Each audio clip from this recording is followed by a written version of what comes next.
is not for everybody. But I think a lot of people can do a lot more than they think they can do. When their back is against the wall, so to speak, things will come out of a person that they never knew was in there. Strength, bravery, endurance, ingenuity.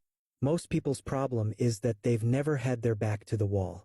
Back an animal into a corner and it will fight to the death. I won't bore you with how I got to be where I am. It's an age-old story. Factories shut down. Poor management of money. Too much drinking. Too many drugs. Insanity. On and on. It's one of those reasons. Maybe it's all of those reasons. I really don't remember too well. I don't spend time thinking about it. I live day to day.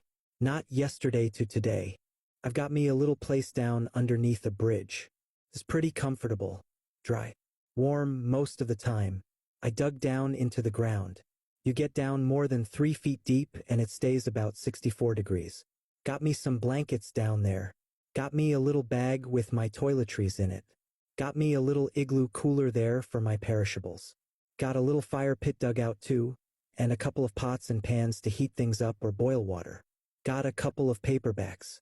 I've got me an old bicycle and I've rigged up a kind of cart to pull behind it out of a little red wagon and a shopping buggy. Everything I own I found. I never stole a thing. I can say that for myself. And I never asked nobody for any money. It might not seem like too big of a thing to you, but to me it's everything. I get up at about 7 o'clock in the morning, just like as if I had a real job. I could get up anytime I wanted, because I don't have anyone breathing down my neck and I don't have to punch a time clock. But I do it on my own. It's important to me to get up and get started at the same time every morning. Just like I had a real job. So I get up and I brush my teeth. If I have toothpaste, I'll use that, but even if I don't, I'll just brush with water. It's important for me to go through the motions, even if I can't really brush my teeth.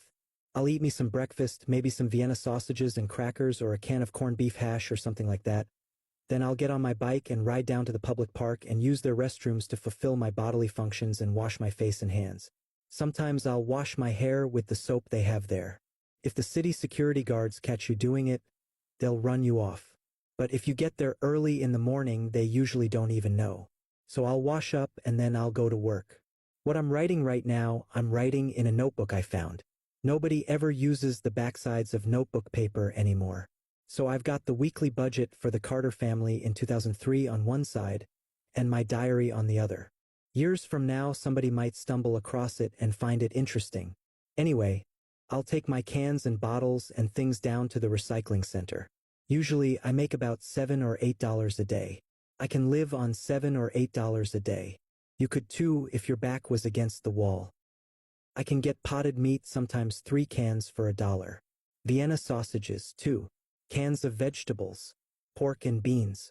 Ramen noodles, sometimes 10 for $1. Generic Chef Boyardee. Things like that. Sardines. I never did like sardines, but I learned to like them when I found out you could get 2 cans for $1. You would too, if you had to. A box of crackers for $1. You can really stretch $7 or $8 when you have to. I'll buy me a pouch of tobacco and rolling papers for $2. I'll take .75 into a fast food place and get me a cup of coffee.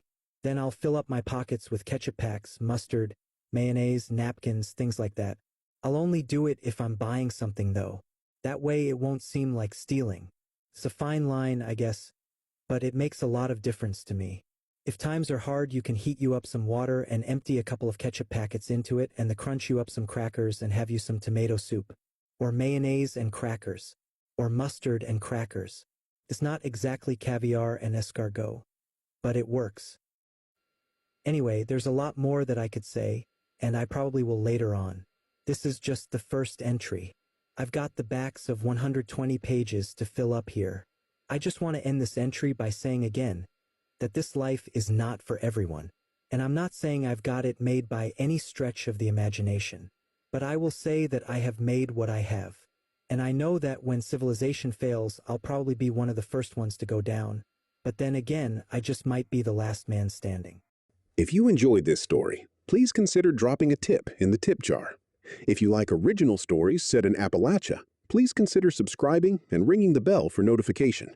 Thank you kindly for your time.